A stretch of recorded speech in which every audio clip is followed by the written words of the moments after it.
Assalamualaikum warahmatullahi wabarakatuh.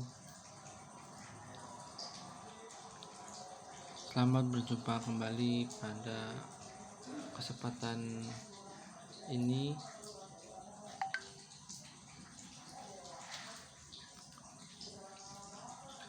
Presentasi ini saya buat untuk memenuhi tugas ujian akhir semester mata kuliah etika profesi.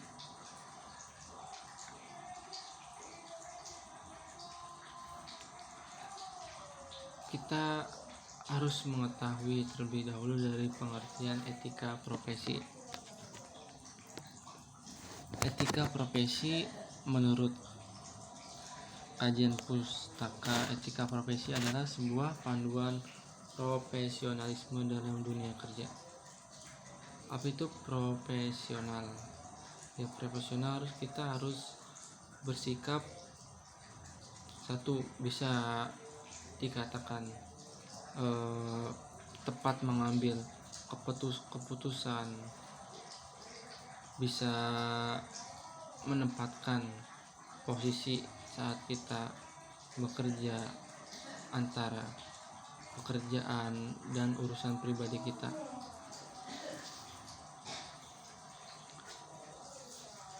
Etika profesi ini terfokuskan untuk dalam dunia kerja. Nah, untuk mencapai kesuksesan dalam dunia kerja pada bidang pengembangan teknologi informasi, ada 4 tips sukses dalam menjalankan kesuksesan dalam perkembangan zaman pada bidang teknologi dalam menjalankan profesi kita yang kita jalani. Yang pertama yaitu kita harus mengikuti perkembangan zaman yang saat ini. Kita tidak boleh ketinggalan perkembangan zaman. Jika kita ketinggalan perkembangan zaman, maka kita akan sulit untuk beradaptasi, sulit untuk mengikuti alur yang sedang terjadi pada suatu dunia kerja. Kita harus terus update pengetahuan kita, terus gali pengetahuan kita, kemampuan kita harus terus belajar. Untuk apa? Untuk mencapai kesuksesan menjalankan profesi di bidang dunia kerja kita. Itu yang pertama. Yang kedua, kita harus berani mencoba hal-hal baru pada bidang IT. Kita harus berani mencoba, jangan takut salah. Karena dengan kita berani mencoba, maka kita akan terus bertambah pengetahuan kita. Semakin bertambah wawasan kita ketika rasa ingin tahu kita itu ada. Terus yang ketiga,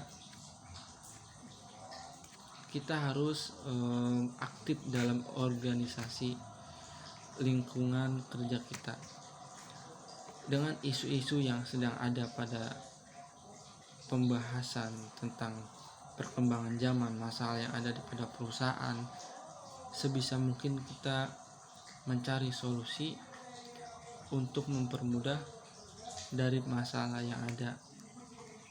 Dengan teknologi, dengan kemampuan kita, dengan skill yang kita miliki, kita bisa mengatasi masalah dengan kemampuan, dengan perkembangan zaman, perkembangan teknologi yang marak sekali pada zaman sekarang ini. Sudah banyak orang yang menggunakan teknologi ini untuk mengupgrade, untuk menyumbangkan ke dunia kerjanya. Untuk apa? Untuk mencapai suatu kesuksesan, untuk mencapai dan menyelesaikan suatu masalah yang ada pada perusahaan tersendiri. Mungkin 3 itu hal yang sangat familiar didengar, namun tidak banyak juga orang yang mengamalkan atau menjalankan tips 3 tersebut. Yang pertama itu kita harus melek tentang perkembangan zaman. Kita nggak boleh acuh, nggak boleh masa bodoh dengan perkembangan zaman. Terus yang kedua, kita harus berani mencoba hal baru. Yang ketiga, kita harus aktif dalam bergaul, berorganisasi dengan orang-orang di perusahaan kita.